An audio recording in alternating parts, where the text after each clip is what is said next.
বললেন যে মাতাজি, আমার হঠাৎ করে একটা ওই প্রসঙ্গ মনে পড়ে যায়।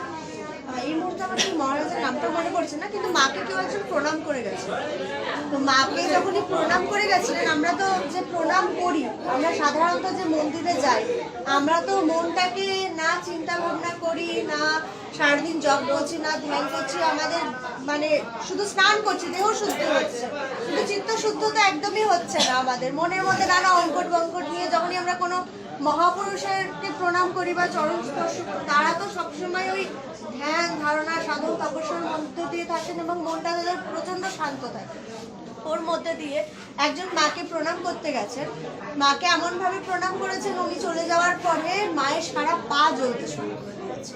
মায়ের এত পা জ্বলছে যে মা গিয়ে কলতলায় শুধু পায়ে জল ঢেলেই যাচ্ছেন। এবং ওই মহারাজ যিনি সামনে ছিলেন, আমার মনে হয় খুব সম্ভবত রাসবিহারী হবে, স্বামী অরূপানন্দ মহারাজ, তাকে বলছে এই আর আমাকে না কাউকে প্রণাম করতে দিবি না, আমার পা ভীষণ জ্বলে যাচ্ছে। সব কামনা বাসনা নিয়ে এসে প্রণাম করে, আর যত এগুলো আমারই কপালে জোটে, আর আমার পা পুরো জ্বলে যায়।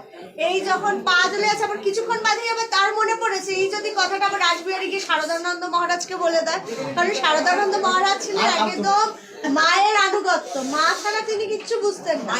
মায়ের কোনটা ভালো কোনটা মন্দ ব্যাস ওইটুকুতে, তিনি যে ভক্তরা কি ভাবছেন ওইগুলোতে কিছুতেই তিনি খেয়াল করতেন না।